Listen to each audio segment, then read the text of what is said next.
Assalamualaikum warahmatullahi wabarakatuh. Alhamdulillahirabbil alamin. Allahumma sholli ala Muhammad wa ala ali Muhammad. Pemirsa Khilafah News dimanapun Anda berada, salam jumpa kembali bersama dengan saya Aziz Rahman di program Kabar Petang, edisi Jumat 3 Maret 2023. Insya Allah beberapa menit ke depan kami akan menemani Anda mencermati dan menelaah berita paling menarik dan paling populer hari ini bersama narasumber yang kompeten di bidangnya dan tentunya dari sudut pandang Islam. Baiklah pemirsa, inilah kabar petang selengkapnya.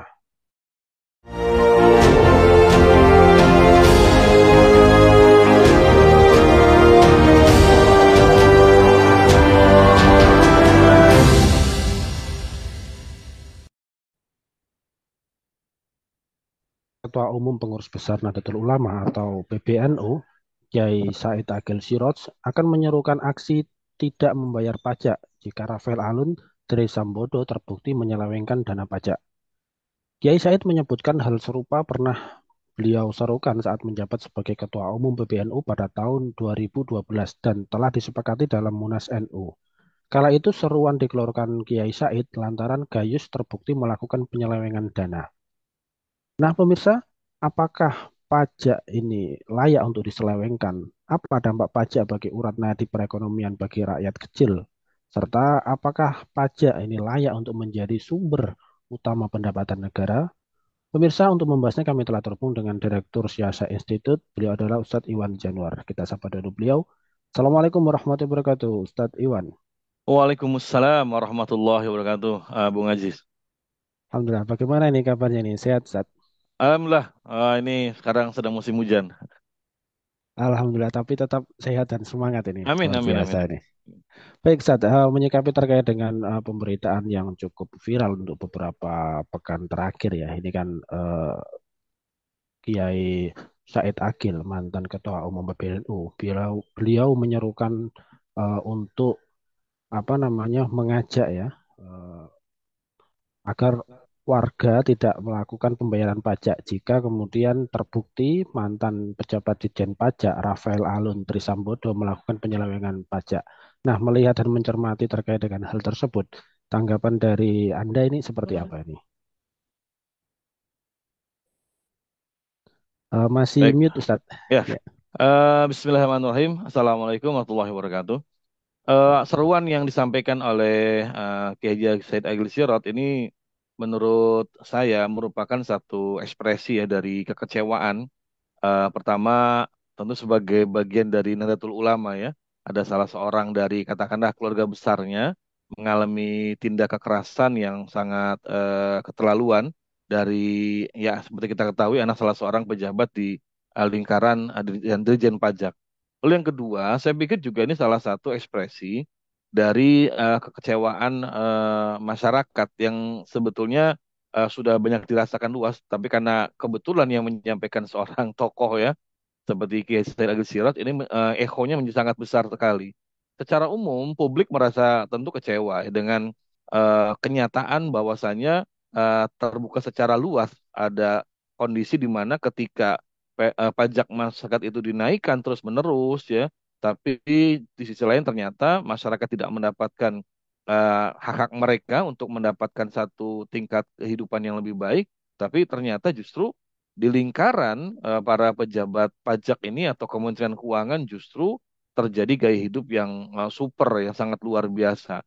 Ini menimbulkan kekecewaan sangat besar ya dan menyakiti hati rakyat. Walaupun sebenarnya ini sudah lama, tapi ini saya pikir kejadian ini satu letupan yang kemudian akhirnya membuat orang itu kok apa namanya sangat terkejut. Jadi betul-betul istilahnya itu menjadi trigger terhadap sebuah kecewaan yang sudah sangat lama sekali. Karena sudah sejak lama sebetulnya publik itu merasa bahwa mereka tidak mendapat perlakuan yang adil. Mereka membayar pajak, tapi kemudian hak mereka sebagai warga negara tidak hak yang setimpal seperti itu. Makanya disampaikan Kiai Haji Said Agil Sirot, ini saya pikir salah satu bagian dari ekspresi publik ya ke atas kekecewaan yang selama ini terjadi. Dan pemicunya ini yang sekarang kemudian terbuka secara luas dan ternyata bukan cuma satu orang saja pejabat yang demikian, tapi beberapa kalangan pejabat di lingkaran Kementerian Keuangan, khususnya Dirjen Pajak juga ternyata punya gaya hidup yang katakanlah bisa borjuis, kemudian juga jet set, bahkan senang dengan flexing ya, pamer kekayaan. Demikian, Bung Ajis. Ya, baik. Lantas kemudian kalau kita bicara terkait dengan pajak, ini kan yakni sebagian besar negara kapitalis ini menjadikan pajak sebagai sumber pemasukan negara. Nah, jika pemasukan negara ini berkurang, yakni ketika rakyat atau masyarakat tidak mau menurut Anda, apa ini akibatnya bagi rakyat? Apakah memang benar ya negara ini bisa memberikan kebutuhan rakyatnya jika sebagian besar rakyat eh, taat membayar pajak? Menurut Iya. Anda seperti apa? Baik, Bung Ajis, jadi memang di negara-negara yang berkiblat pada sistem ideologi kapitalisme ya, di mana di situ kan berlaku satu prinsip negara itu mereka hanya regulator yang mengatur, menciptakan undang-undang atau peraturan yang nanti menjamin terjadinya berlangsungnya kehidupan ekonomi masyarakat ya. Nah, sehingga fungsi negara sebagai pihak yang kemudian bertanggung jawab memakmurkan masyarakat secara real, secara langsung ya, bukan lewat regulasi, itu memang sangat berkurang. Nah, sehingga salah satu yang kemudian menjadi sumber yang kemudian bisa dijadikan sebagai anggaran untuk memakmurkan masyarakat ya lewat pajak, seperti itu. Karena negara merasa bahwa ya mereka menyerahkan ini kepada sebetulnya ini kepada kemampuan pribadi, berlaku prinsip survival of the fittest ya, bahwa yang paling kuat itu ya harus bertahan hidup. Nah, tapi kemudian ada mekanisme pajak yang ini memang dijadikan sebagai urat nadi dalam ekonomi kapitalisme, baik itu untuk kemudian menggaji atau menjamin keberlangsungan pemerintahan. Yang kedua juga untuk memberikan kompensasi sosial, katakanlah sebagai kewajiban negara yang sudah dibayari pajak oleh publik untuk kemudian misalkan memberikan pendidikan yang layak, kesehatan, pembangunan infrastruktur dan sebagainya seperti itu. Nah, memang sangat besar sekali. Untuk APBN Indonesia saja itu 70 sampai 80% itu dari sektor pajak pembiayaannya. Termasuk ketika kemarin ya pemulihan ekonomi nasional pasca pandemi itu sekian ratus triliun itu dari pajak, sangat besar sekali ya. Dan di negara-negara lain itu pajak lebih sangat besar sekali, pajak terutama pajak penghasilan itu sampai ada yang di atas 40% pajak penghasilannya itu. Karena memang negara melihat untuk bisa survive negara itu dan untuk bisa kemudian memberikan satu jaminan kehidupan bagi publik lewat pajak. Makanya memang dari masyarakat untuk oleh masyarakat untuk masyarakat lagi seperti itu. Jadi betul-betul masyarakat itu dalam masyarakat yang berkiblat pada paham kapitalisme, mereka itu sebetulnya pasang untuk swadaya, untuk mandiri ya. Betul-betul minim apa namanya kompensasi yang layak dari negara. Nah, apakah kemudian ini bisa menjamin sepenuhnya? Ya tentu tidak bisa. Mengapa? Karena tidak semua warga negara itu punya kemampuan untuk bayar pajak begitu ya. Nah, banyak orang yang kemudian akhirnya mereka ngemplang pajak karena memang nggak mampu. Misalnya mereka katakanlah para pedagang kecil mereka punya motor gitu kan, mereka harus bayar pajak itu sangat berat begitu ya. Pajak bumi dan bangunan seperti itu. Nggak semua orang sanggup untuk kemudian membayar pajak. Dan ini bukan cuma di Indonesia, di negara-negara besar itu banyak, bukan cuma orang miskin, banyak orang-orang kaya mereka itu ngemplang pajak karena merasa sangat besar sekali beban yang mereka harus keluarkan. Dan ini dampaknya akan sangat luas. Apa dampaknya diantaranya? Kita bisa melihat misalnya kepada ekonomi ya, akhirnya ekonomi itu akan tersendat ketika kemudian pajak itu dinaikkan. Ya, katakan sekarang di Indonesia itu PPN naik ya sampai 11%, itu kan berarti semua komoditi, jasa dan perdagangan, industri itu semua mereka terkena pajak. Ini kan akan kemudian sebetulnya mengurangi konsumsi masyarakat yang akhirnya berdampak kepada ya syaratnya roda perekonomian tengah-tengah masyarakat seperti itu. Kemudian juga kita jangan lupa bahwasanya ya pajak ini nggak akan mungkin cukup untuk bisa mengcover semua kebutuhan masyarakat. Mengapa? Karena kebutuhan publik kan sangat banyak sekali. Itulah sebabnya dalam negara kapitalis dibukalah sektor-sektor swasta, sekolah swasta, rumah sakit swasta, ya. Kemudian juga nanti bahkan juga ada keamanan yang sifatnya swasta, kayak security itu kan satpam itu kan swasta. Di beberapa negara juga sampai ada militer swasta ya. Jadi ada tentara-tentara yang disebut dengan mercenaries ya. Tentara-tentara swasta itu mereka bisa di-hire bisa disewa. Karena negara tidak bisa mencukupi itu semua. Jadi diserahkan kepada publik. Jadi betul-betul berlaku prinsip kemudian survival of the fittest gitu ya. Jadi yang memang kuat yang bisa bertahan. Kalau yang nggak kuat ya mereka nggak bisa bayar pajak. Akhirnya juga mereka nggak bisa mendapat kompensasi hidup, nggak bisa menyekolahkan anak di sekolah yang baik. Kalau sakit juga ke rumah sakit juga harus bayar seperti itu. Akhirnya memang ini sangat memukul masyarakat. Itulah konsekuensi satu negara ketika berkiblat pada sistem ekonomi kapitalisme, Bung Haji. Ya, baik. Jika memang besar, terutama bagi perekonomian rakyat kecil, jika dijadikan sebagai urat negara, sebagaimana penjelasan dari Anda tadi, lantas kemudian pajak ini dijadikan sumber pendapatan utama dari,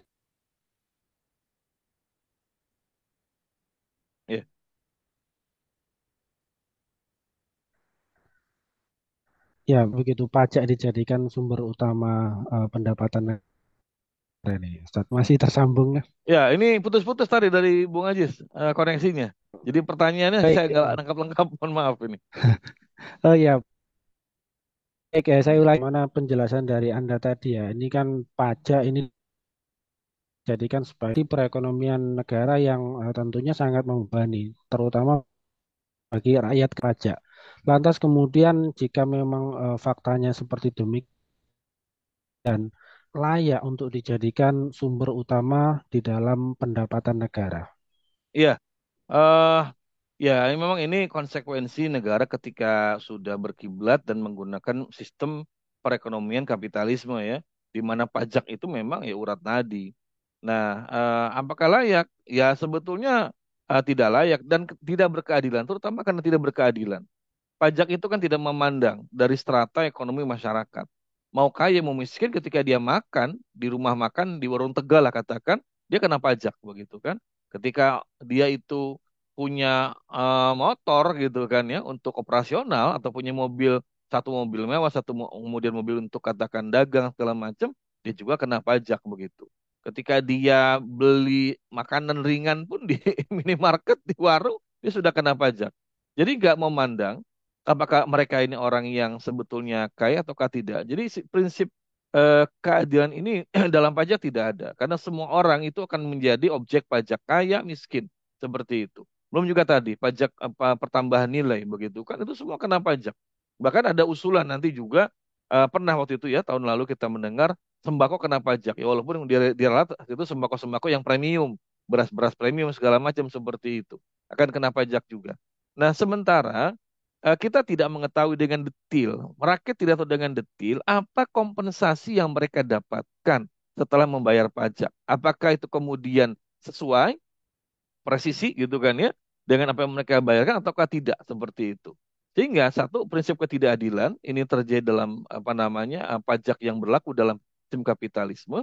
Dan yang kedua, ini pertanyaan besarnya adalah kemudian publik mendapatkan tidak begitu kan kompensasi atau katakan imbal balik dari pajak yang mereka bayarkan. Dan di mana-mana di negara kapitalisme itu ya tetap saja ketika warga negara mereka tidak punya kemampuan ekonomi ya mereka kan terpuruk. Jadi rakyat miskin seperti itu. Dan kita melihat bahwa buktinya apa? Gap kesenjangan sosial kaya dengan miskin itu terjadi di semua negara kapitalisme termasuk di Indonesia ya ketika 80% ya aset kekayaan nasional itu dikuasai hanya oleh 100 di bawah 100 orang seperti itu. Ini menunjukkan ada gap sosial. Catatan terbaru misalnya jumlah warga miskin itu kan meningkat di tanah air. Ya sangat banyak itu kan sampai 26 juta.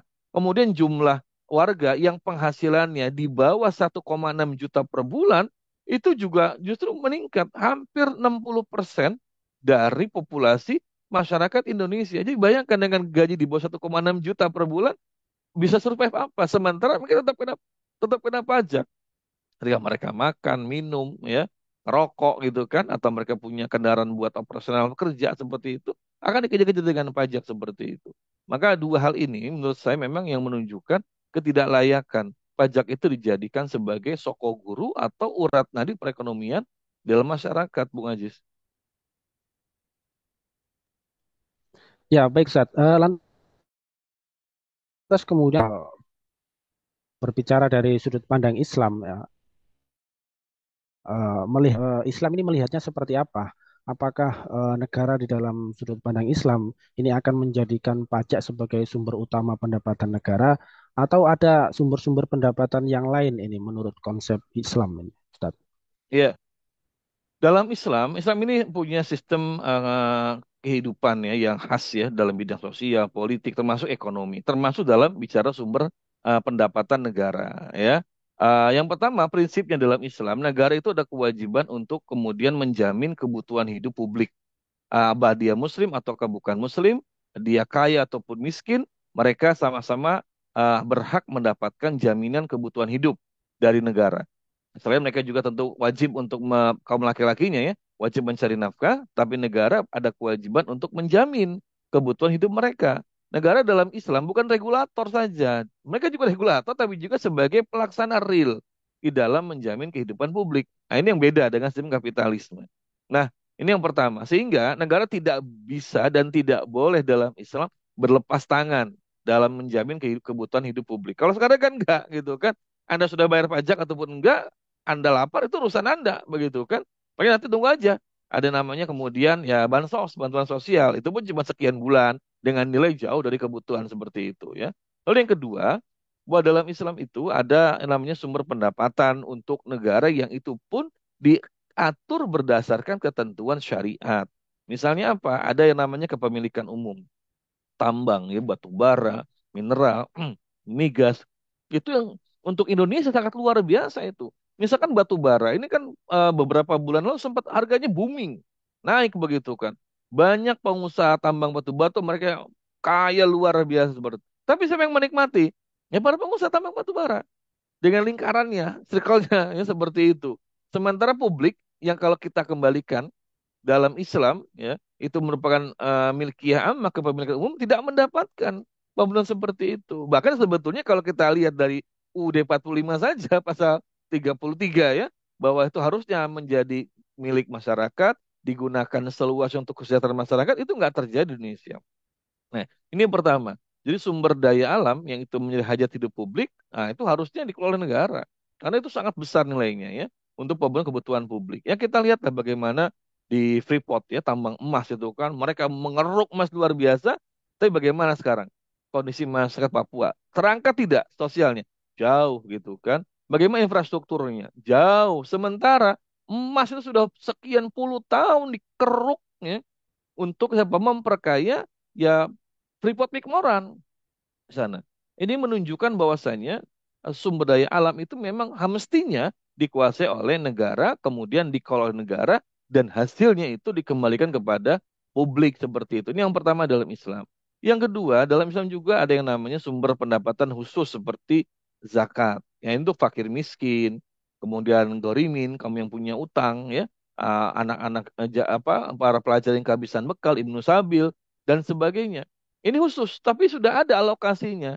Sehingga kalau bicara pengentasan kemiskinan itu ada dana zakat yang bisa digunakan untuk pengentasan kemiskinan. Lalu juga ada yang namanya nanti adalah ghanimah, harta yang didapat dari hasil rampasan perang. Juga ada nanti yang namanya harta orang-orang yang tidak punya ahli waris. Nah, itu juga sangat banyak. Itu akan dimasukkan ke dalam Baitul Mal. Dan masih banyak lagi. Jadi memang Islam itu punya mekanisme ekonomi yang khusus dan punya sumber pendapatan negara juga yang khusus. Dan pajak itu bukanlah urat nadi dalam ekonomi Islam. Pajak juga bukan andalan. Dan pajak kalaupun ada dalam Islam, itu hanya dipungut dalam kondisi darurat, bukan dalam kondisi yang normal seperti sekarang, Bung Aziz. Ya, baik. Ternyata sangat lengkap. Silakan mengatur juga terkait dengan pendapatan negara. Negeri dengan mayoritas Muslim ini mengambil Islam sebagai sebuah sistem di dalam bernegara juga Ya. ini yang Ustaz ya. Ya baik, terima kasih ini Ustaz Iwan Don Kasiron, terima Sama-sama, Bang kasih Aziz. atas jawaban dan juga terima kasih telah hadir. Insya Allah nanti kita ketemu lagi di lain waktu, lain kesempatan. Semoga jenengan dan keluarga sehat selalu dalam Amin. lindungan Amin. Allah Sama-sama, Subhanahu wa Bang taala. Aziz. Assalamualaikum warahmatullahi wabarakatuh. Pemirsa, demikianlah Waalaikumsalam. kebermanfaatan pada edisi kali ini. Semoga Anda mendapatkan banyak manfaat dari acara kami. Jangan lupa saksikan kami besok di jam dan channel yang sama. Dan jangan lupa juga like, comment, share, subscribe, serta klik tidak ketinggalan update terbaru dari Khilafah News. Karena hanya di sinilah Anda akan mendapatkan informasi aktual dari sudut pandang Islam. Akhirnya saya Aziz Rohman beserta seluruh kru yang bertugas undur diri. Wassalamualaikum warahmatullahi wabarakatuh.